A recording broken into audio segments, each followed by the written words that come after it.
This is the show that really gets into the source material for you.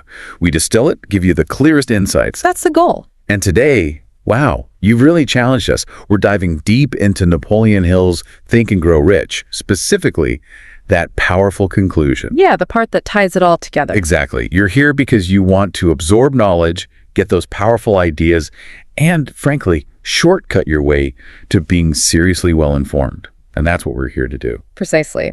And just to be clear, this isn't, just a summary. We're not just rehashing the usual points about the book. No, not at all. We're really trying to extract the most potent, the most actionable stuff from the conclusion itself, offering, hopefully, a bit of unique perspective. Focusing on how it championed, well, not just success, but real personal transformation. Yeah. Lasting achievement. That's what the source material points to. Right. That's the essence we're pulling out. Think of this as your personal expedition into a success philosophy that our sources say has just impacted so many lives. Decades of influence. It's undeniable. Our mission, to unpack what this hugely influential work really teaches, going way beyond the surface stuff. Beyond the get-rich-quick interpretation you sometimes hear. Totally. We're focusing on the core principles, the practical applications laid out in that final summation, getting straight to the heart of Hill's message, cutting through the noise, getting to the signal. And crucially, it's not just about what Hill proposed in his system. We want to help you get why these ideas are still so relevant today. I mean, the world's changed a lot, right? Right. How can you apply them now in your life? Whether you need, say, clarity or consistency, or just that courage to face down the big obstacles. Obstacles between you and what you really want. Yeah. So this deep dive, it's designed to bridge that gap, between the historical wisdom and what you can actually use today, giving you that mental toolkit. Okay, let's jump right in then. Because the very first line from our source's take on the conclusion, it just hits you. Bam! It really does. It says, straight up, this book isn't just about making money. It's about designing a life with purpose, with power, and with belief. That line alone, it changes everything. It's a total paradigm shift, isn't it? It yanks the whole idea of richness away from just the bank balance and puts it right into the realm of intentional living, personal design. It's less about financial tactics, more about, existential architecture. And what's fascinating is how Hill, or at least how our source interprets Hill here, just elevates richness way beyond money. Yeah. It implies that real success, the kind that actually lasts and satisfies you deeply, it's fundamentally about building a life on purpose. Designing it. A life designed with purpose. I mean, that means having a clear why, a really compelling reason behind what you do, something that aligns your actions with your values, your vision. So it's not just being busy for the sake of it. No, not at all. It's about being directional, knowing where you're headed. And what about the power and belief parts of that statement? Well, with power, that implies not just external clout, but deep internal mastery. Self-control. Yeah, the power to direct your thoughts, manage your emotions, keep your actions aligned with your purpose, even when things get tough. It's self-command. Okay. And with belief, that's the bedrock, that unwavering conviction, believing in yourself, believing your vision is achievable, no matter how big it seems. They're just hoping. No, it's active, a deep-seated belief that actually shapes how you see things, how you act. So the core idea, richness isn't just stuff you accumulate outside yourself. It's about who you become. Exactly. Becoming someone capable of intentionally creating a meaningful life. So the big revelation is, it's not about just earning a living. It's about living a designed life. That's a huge shift in perspective. It really is. You're not just, riding along. Yeah. You're the architect, the builder. And if you connect that, it means inner transformation isn't just a nice side effect of success. No, it's the prerequisite. It's non-negotiable. You can't build that rich external life, financial, relational, whatever, without first becoming internally rich in purpose, self-mastery, belief. That's the aha moment, right? Right. The realization that all the strategies, all the tips and tricks, they don't mean much if the inner foundation isn't solid, if it's not aligned. Right. Totally aligned. Exactly. So this holistic view, it pushes you to focus on that inner work first. as the bedrock for anything you want to achieve outside. Your mindset, your beliefs, your purpose. Those are the real drivers. They're the primary drivers of your reality, according to this philosophy. And think how this applies to, your goals listening right now. Yeah. Career advancement. It means designing a path that actually fulfills you, not just one that looks good or pays okay. Mastering a skill. It's about cultivating that belief, that tenacity to truly excel, not just learn the basics. And personal goals, big milestones. Having the clarity and purpose to go after them relentlessly, even when it's hard. It's not just about the money in the bank, it's about accumulating a life rich in meaning, in impact, in satisfaction, in every dimension. That makes a lot of sense. It feels empowering. Okay, building on that, the source material highlights Hill's big contributions, what he offers through this framework. Yeah, the core offerings. First, it claims Hill offers a success system that works for anyone. That's pretty bold, isn't it? Anyone. It is bold, almost audacious, but that's what makes it compelling. So is it really universal, or is there more to it? Well, my take is its universality comes from focusing on fundamental human psychology, universal principles. Things that apply no matter what. Right. Things that transcend specific skills, resources, even where you live. It claims to work regardless of background because it targets the internal stuff, mindset, belief, action. So whether you're an entrepreneur starting out, or an artist, or a student. Or a parent, or climbing the corporate ladder, the core ideas of desire, faith, planning, persistence, they apply. They're not tied to one industry or social status. Exactly. They speak to the mechanics of human aspiration, human effort, human achievement. It's a tapping into that engine of human will. So how would this system adapt, to different industries, different goals, maybe even different cultures? Yeah. It suggests the underlying drives are constant. Precisely. Yeah. The human drive for progress, the mental models for solving problems, the need for structure. Yeah. Those seem constant, yeah. Even if the package looks different. Right. It implies that while the form of success varies wildly, building a company, writing music, raising kids, scientific discovery, the pathway shares common elements. For instance, a writer uses organized planning for a novel outline. Plot points, character arcs. Yeah. And a CEO uses the same principle for a business strategy. A product launch. Okay. The core principle, breaking down a big vision into steps, is the same. The application just shifts to fit the context. It's the underlying structure of getting things done. That's a powerful idea, the underlying structure. Okay, second thing our source highlights. Hill provides mental rewiring techniques to master fear. Crucial.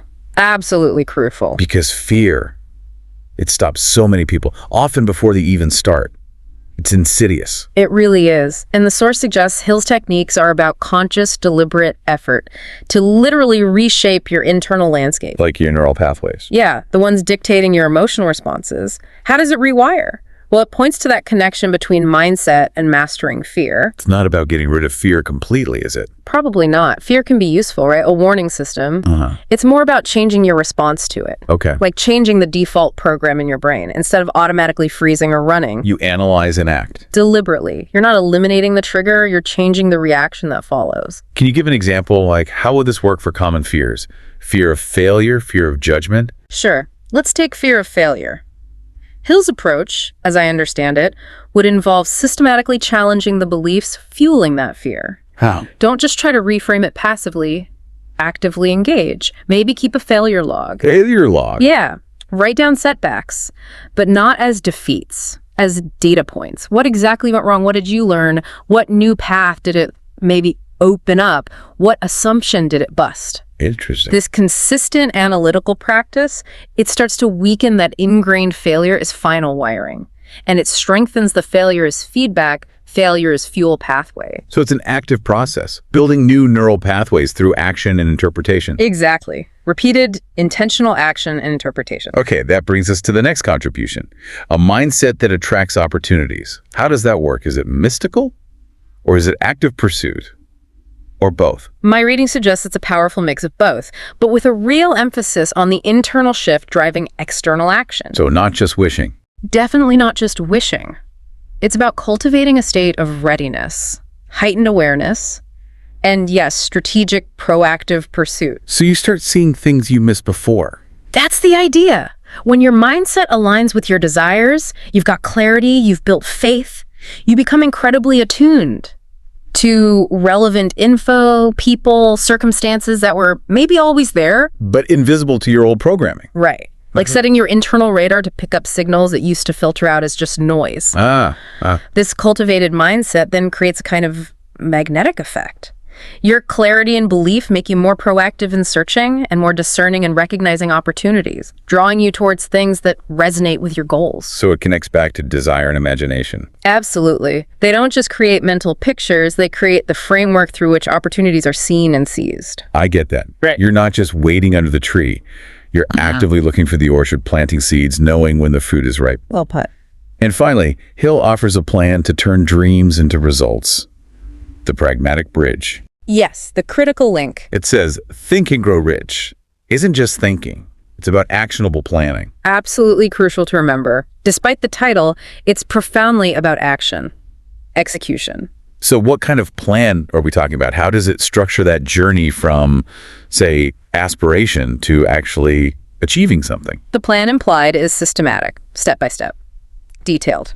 It's the approach to making desires real. How does it structure things? By breaking down those big, maybe overwhelming goals into tangible, manageable tasks, often with deadlines, responsibilities, resources defined. So it translates the passion of desire and the vision of imagination Into concrete steps you can take, daily, weekly, monthly. like the difference between dreaming of a house and having the actual blueprints, materials, schedule. Exactly. The plan is the blueprint, the timeline, the operating manual for turning the vision into reality. And for you, the listener, wanting quick but thorough understanding, this is where theory becomes practical, repeatable steps. That flows perfectly into one of the most powerful closing thoughts from the source about accessibility. Ah, yes, the equalizer. It says, you don't need to be rich, educated, or connected. You just need clarity, consistency, and courage. Boom. That just dismantles excuses, doesn't it? Completely strips away the alibis, puts the ball right in your court. It kind of democratizes success. Absolutely. It's the antidote to feeling like a victim of circumstance. Let's break those three down. First, clarity. Why is that so essential? A clear vision. Because confusion just dissipates energy. If you don't know exactly what you want, where you're going, your effort gets scattered, you get frustrated, stuck. Makes sense. Clarity provides that razor-sharp target, a beacon. It guides your actions, your decisions, eliminates wasted effort, enhances focus. It's like having the GPS coordinates before you start the journey. Without it, you're just drifting. Totally drifting. Okay, then consistency, the power of sustained effort over time, even when progress feels agonizingly slow. Right, the drip, drip, drip effect. That carves canyons. Exactly. Consistency is the silent force multiplier. Small actions, repeated diligently, day in, day out, they create exponential, compounding growth. Even if you don't see it right away. Especially when you don't see it right away. Think of learning an instrument or getting fit or building a business. It applies everywhere. It's that stubborn commitment to the process itself. Yes. Yeah. Even when results aren't obvious, that builds momentum, leads to breakthroughs eventually. It combats that need for instant gratification too, highlights the power of long-term gain. And finally, courage. Acting despite fear, despite uncertainty. How does that tie back to mastering fear in making decisions? Courage is the catalyst. It's what turns the emotion of fear into action. Mastering fear in this view isn't about not feeling fear. It's acting anyway. It's the conscious willingness to proceed in spite of it, stepping outside the comfort zone, making that decisive choice even when the outcome's uncertain. It enables everything else. Completely. Without courage, desire stays a wish, plans stay on paper, opportunities are missed. These three, clarity, consistency, courage, they're the internal drivers. They override external advantages like wealth or connections. They're the real accelerator. The non-negotiable prerequisites for making this philosophy work. Okay, let's shift gears slightly to what our source calls what you've gained by really engaging with these ideas. The integration part. Right, it makes a key distinction. You didn't just hear this stuff. You can now start to absorb it. It's not passive. It's an internal shift. That's a really crucial distinction, moving from just knowing it intellectually to integrating it personally. Right. These aren't isolated ideas floating around. They're interconnected pillars of a whole philosophy. For success, broadly defined. Exactly. And to absorb them means they don't just sit in your memory, they start weaving into your thinking, influencing your decisions, your reactions, your internal narrative. Moving beyond understanding to embodying it. That's where the real transformation happens. It becomes less about what you know, more about who you're becoming. So let's unpack these foundational principles now, one by one. Really get the essence, the implications, how they fit together. First up, desire. The starting point. The source says, very precisely, success begins with burning desire, not wishful thinking. How do we tell the difference between a burning desire and just a wish? Good question. The key is that word burning. It's chosen deliberately. Implying intensity. Massive intensity. A wish is passive, fleeting. Wouldn't it be nice if, but no real commitment. Okay. A burning desire, that's an intense, emotional, all-consuming longing. It fuels determination, a deep, visceral yearning, almost an obsession. Hit the engine. It's the primary engine for achievement. It makes you overcome obstacles, persist through setbacks, find a way, no matter what. It turns hope into drive. An almost unstoppable drive. It makes you willing to sacrifice comfort, work harder, see paths others don't. It's the difference between I'd like to and I will. I will run that marathon no matter what. Exactly, because it represents something you must conquer. Huge difference. But how do you cultivate that? Yeah. And then maintain it? Especially when things get tough, the initial buzz wears off. Cultivating it involves vivid visualization, multisensory, feeling the end goal as real, constantly reminding yourself of the why. What deep meaning does this have? Connecting emotion to it. Intensely positive emotion.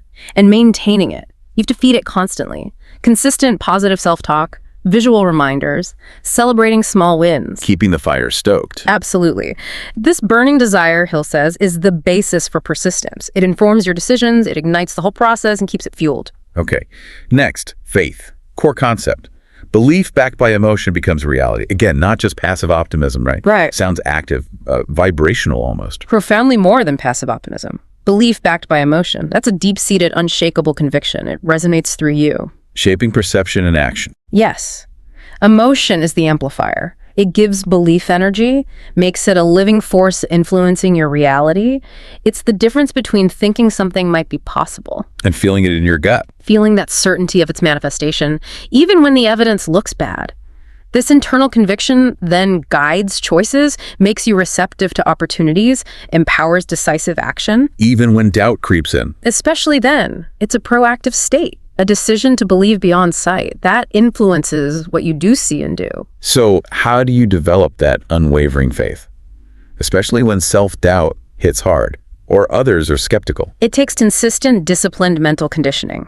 Daily affirmative self-talk, scripting out positive statements about the outcome, your ability. Like affirmations. Powerful ones, daily visualization, mental movies where you feel the success. Deliberately looking for evidence, past wins, others who've succeeded. Building that internal proof. And filtering out negativity. Actively, internal doubt, external critics. It's a daily reinforcement process. And this principle, it directly fuels autosuggestion, giving it emotional power. And it's critical for mastering fear. Faith is the counter-narrative. That makes sense. Which brings us to autosuggestion. Repetition programs your subconscious mind. This sounds like the how-to behind faith and desire. It really is. Autosuggestion is the conscious mechanism for influencing your subconscious. Through repetition. Consistent, positive self-talk, carefully crafted affirmations, vivid mental imagery, repeated diligently. And the subconscious buys it. Hill argues it doesn't really distinguish between real and intensely imagined. It accepts consistent input as truth. Once programmed, it influences behavior, thoughts, emotions, perception, subtly guiding you. Like installing new software. Potent new software running silently in the background, optimizing performance, nudging you towards your goals. So practically, how does someone do this? What are the techniques? Okay, practical stuff. Write down your major goals, detailed. Recite them aloud with feeling, morning and night. Mental movies. Create vivid ones. Engage all senses. What does success look, sound, feel like? Use present tense, positive affirmations. I am confident, not I want to be. Vision boards. Another powerful tool. Look at it regularly. Visualize interacting with it. Autosuggestion supports faith and desire by providing that consistent mental input they need to take root and dominate. Got it. Fourth principle. Specialized knowledge. Not all knowledge is power, only applied knowledge is. Huge distinction. Information hoarding isn't the answer. Fundamental concept. Revolutionary, really. It draws a sharp line between just collecting facts, reading books, attending seminars, And actually using that information. using it to create value, solve problems, achieve outcomes. Knowledge without action is inert. Potential energy, never converted. Like a library you never borrow from. Exactly. You can read every business book, but if you don't start the business, implement the strategy, invest the money, that knowledge is powerless. Decorative, but useless. So how do listeners, especially those who love learning, make sure they apply it? Avoid becoming, walking encyclopedias, but ineffective ones. Yeah. Adopt a questioning mindset right after learning something. Ask, how can I use this right now? What action does this prompt? Be proactive. Seek opportunities to apply it. Small projects, experiments. Try teaching it to someone else that forces application. Good tip. If you learned a new productivity technique, don't just note it. Use it on your next task. Applied specialized knowledge is essential for organized planning and decision-making. It provides the intelligent raw material for action. Without it, plans are shaky. Built on sand. Next, imagination. Everything starts in the mind. Use your inner workshop. This positions the mind as the ultimate creator. Indeed. Imagination is that creative faculty, the inner workshop where ideas are conceived, shaped, visualized before they become real. The blueprint creator. Exactly. And it's not just idle daydreaming. It's the conscious construction of new possibilities, new solutions, new reality. Where innovation starts. Breakthroughs in science, art, business, they're dreamed up here first. It's the ability to see beyond what is current limits, circumstances to vividly envision what could be. Hill mentions two types. Yes, synthetic rearranging old ideas and creative tapping into what he calls infinite intelligence, maybe intuition or broader consciousness, both vital. So if imagination is so crucial, how can listeners actively cultivate it? Use it better for problem solving, innovation. Definitely. Techniques like brainstorming without judgment let ideas flow, however wild. Mental scenarios. Detailed ones of success. Use all senses. Immerse yourself in the feeling. Mind maps can connect disparate ideas. Virgin thinking. Yeah, explore many solutions first. Suspend practicality, then narrow it down. The ideal day or ideal year exercise script your perfect future vividly. And imagination fuels desire. Lets you picture and emotionally connect with what you want. And it's fundamental to organized planning, providing the initial vision the plan then builds. Which leads to organized planning. A goal without a plan is just a dream. This connects the mental stuff to concrete results. The bridge. Unequivocally. It stresses the need for concrete steps, structured organization, a great idea, a burning desire. They remain just that without a roadmap. A detailed roadmap. Organized planning bridges that gap between the abstract and the tangible by breaking down the big goal into manageable steps. Anticipating challenges. Allocating resources. Rigorously. Time, money, skills, people. Setting clear timelines. It turns the grand vision into bite-sized tasks you can act on daily. Provides structure. So how can listeners break down their own big, maybe intimidating goals into steps that feel doable? Good methods include reverse engineering. Start from the end goal, work backward to the very first step today. Smart goals. Use the framework. Specific, measurable, achievable, relevant, time-bound steps. Create daily, weekly, monthly action plans. Focus on high-impact stuff each day. And be flexible. Absolutely. Regularly review and adjust the plan. It's a living document, not rigid dogma. Organized planning needs specialized knowledge, knowing how to plan, and feeds directly into decision-making. Ensuring choices are strategic. Based on a coherent plan. Which brings us neatly to decision. Successful people decide fast and change slowly, highlighting decisiveness. Why is being indecisive so bad? It's an absolute success killer. Leads to stagnation, missed opportunities. Every moment spent agonizing is a moment lost for action, learning, progress. Decide fast. Emphasizes courage. And conviction. Make the choice. Even with imperfect info, take a position, commit, put energy behind it. And change slowly. That implies giving the chosen path a real chance. Sustained effort. Commitment. Don't just jump ship at the first sign of trouble or doubt. Avoid constant strategy switching. Exactly. Hill saw decisiveness as a key trait of successful people. So strategies for listeners to make better, faster decisions? And stick to them. Set hard deadlines for decisions, even self-imposed ones. Practice gathering just enough info, avoid analysis paralysis. Don't need perfection. Understand, many decisions just need to be made, and maybe commit publicly if appropriate. Adds accountability. Decision is crucial for persistence. You can't persist on a path you haven't chosen. It's the launch button. For your action plan, yes. Speaking of which, number 8, persistence. Never quitting is more powerful than never failing. That frames resilience in a really powerful way, doesn't it? Takes off the pressure of perfection. It's one of the most critical, liberating insights. Shifts focus from avoiding failure, which is inevitable. Resilience. Unwavering effort despite setbacks. Exactly. Failure isn't the end. It's repositioned as a learning opportunity, a stepping stone, feedback. Emphasizes the long game. Success isn't an unbroken winning streak. It's about the stubborn commitment to continue, adapt, learn, refuse defeat. The person who never quits. Eventually finds a way. Through sheer probability and compounding effort, even if they fail many times along the way. So how do you develop that mental fortitude? Keep going when things get really tough or you feel stuck. Cultivate that strong emotional why, back to desire, that pulls you forward. Celebrate small wins to build momentum. Break down big problems into smaller, manageable ones. Conquering micro-challenges builds confidence. And crucially, surround yourself with supportive people, a mastermind group. People who embody persistence. Who offer encouragement, accountability. Persistence sustains desire, fuels faith, leverages planning. Setbacks become fuel. Okay, finally, the higher level principles. Mastermind, the sixth sense, and mastering fears. The source summarizes them as the right people and inner awareness can multiply your impact, plus overcoming specific fears. Feels like the culmination. They really do represent a synthesis, integrating external support and internal wisdom, enhancing everything else. Let's break them down. Mastermind first. Okay. It's not about one lone genius. It's a cooperative group. 2 or more people working in harmony towards a common goal. Synergy. Exactly. Pooling diverse knowledge, experience, perspectives, effort. The combined intelligence and resources far exceed the sum of the parts. Like a personal board of advisors. For your deepest goals, each bringing unique strengths. Hill himself did this with Carnegie, Ford, Edison, leveraging their combined intellect. Wow. Okay. Then the sixth sense? Sounds a bit mystical. Is it more grounded? While the name sounds mystical, in Hill's practical view, it's usually interpreted as highly refined intuition. Inner knowing. Or deep awareness, providing insights beyond pure logic, being so attuned to your desires, purpose, environment that solutions seem to just come to you. Flashes of insight, gut feelings. Yeah, or that sense of certainty. It's the culmination of integrating the other principles.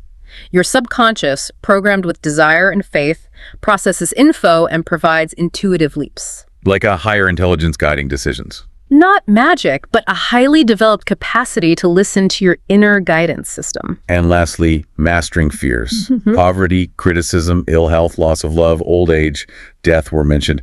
Why those specific fears? They're highlighted because they are so universal, deeply ingrained, often subconscious, and they paralyze people. Stopping them taking risks, pursuing desires. Or living authentically. Overcoming them means neutralizing these powerful internal barriers. Master fear of criticism. You can pursue unconventional ideas without being swayed. Master fear of poverty. Frees you to take calculated financial risks. Invest. Escape scarcity mindset. When these fundamental constraints are neutralized, it liberates huge potential. Immense energy and mental space, allowing desire, faith, plans to operate unimpeded, propelling you forward. So these three work together. In concert. Mastermind, external wisdom, support, sixth sense, internal guidance, breakthroughs. Mastering fears, removes internal blocks, preventing action on both. It's so clear this isn't just a book to read once or a deep dive to listen to once. The source says, this book isn't something you watch once. It's something you live by. That nails it. The deep integration. Making these principles part of you. Right. It elaborates on that huge difference between passively consuming knowledge, nodding along, and actively, relentlessly integrating it. Daily life. Lasting transformation doesn't come from just understanding. It comes from consistently applying, making them part of your routine, your reactions, your identity. That's where they stop being theories. And become practical tools shaping your reality, creating the outcomes you want. Active integration is where the real change unfolds. Less about doing the principles, more about being them. And this deep integration, living the principles, leads to tangible shifts. The source highlights a few. First, Your thinking will change. You'll stop making excuses. You'll start building solutions. A cornerstone shift, Yeah. monumental. Moving from reactive to proactive, taking responsibility. Exactly. Shedding that habit of making excuses, blaming circumstances, people, limitations, embracing radical responsibility for outcomes. Shifting from why me to what now. From this isn't fair to how can I solve this? You instantly move into a powerful solution-oriented mode. All your energy goes to finding and implementing solutions, not dwelling on the problem. That mental agility helps you, the listener. Overcome information overload by focusing on what's applicable and actually applying insights, not just collecting them, taking ownership, using your mind to find pathways forward. Second shift, very encouraging. Your growth will compound. With repetition and persistence, you'll make progress even when it feels slow. Not just money, right?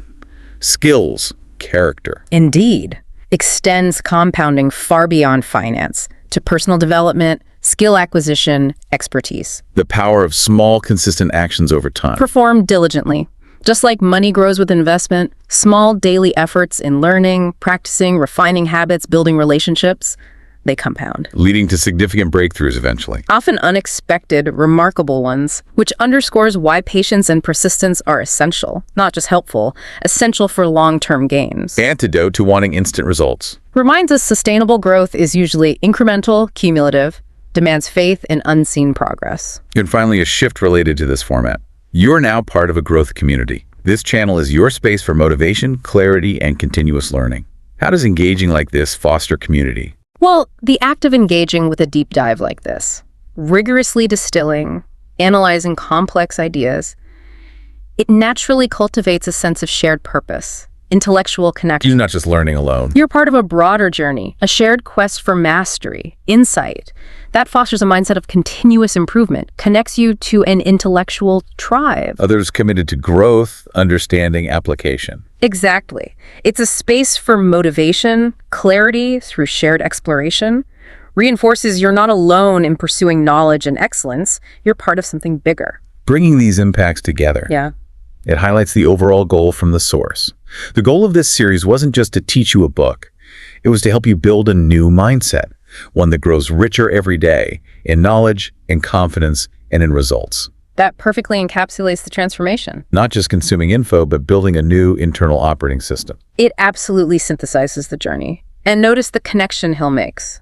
Enriched knowledge, from deep dives to deliberate learning. Lead to confidence. Naturally, inevitably. As you understand more, apply it, see results. Your belief in your capabilities strengthens, building self-assurance. And both lead to tangible results. This confidence empowers bolder action, tenacity through challenges, seizing opportunities, which leads to quantifiable outcomes, career, relationships, projects, well-being. Reinforcing that holistic transformation. You become richer not just financially, but in your whole life experience, the fabric of your existence. As we wrap up, it's worth reflecting on why Think and Grow Rich endures. Yeah. Written nearly a century ago. Incredible longevity. The source says, but its lessons are timeless. Why? Because they speak to something deeper than money. They speak to human potential. That's the ultimate takeaway, the enduring truth. These principles, desire, faith, knowledge, imagination, planning, decision, persistence, mastermind, sixth sense, mastering fear, they aren't fads. They tap into something fundamental. Universal aspects of human psychology. Yeah. Human drive, the desire to achieve, overcome, grow, contribute, that's timeless. Intrinsic. So they resonate across generations, cultures. Because they address the levers of ambition, self-mastery, pursuing a vision. They speak to that boundless capacity within us to shape our destiny. By first shaping our internal world. Exactly. Which leads right to the final provocative question from our source, aimed right at you, the listener. Challenge. It says, if you commit to living these principles, you will build a life that reflects your deepest vision. So the question now is not, will this work for me? The real question is, oh, are you ready to work it? Every single day. Wow. That's a powerful, direct challenge, isn't it? Designed to shift focus from passive curiosity to active responsibility, consistent daily effort. It removes the burden of proof from the principles they're proven. It places it squarely on your shoulders, your commitment. It's about agency. Well, daily dedication. It's clarity, consistency, courage. It asks you to move beyond appreciation to relentless application. Make these insights not just something you know. It's something you do every single day. That's the challenge, defining whether these insights transform your life, Yeah. whether they stay theoretical or become your lived reality. That's the real test, the daily commitment. And that's why deep dives like this matter. They empower you to absorb complex info, get those aha moments, See how to apply it. apply knowledge directly. Yeah. Career, personal mastery decisions. So continue your journey.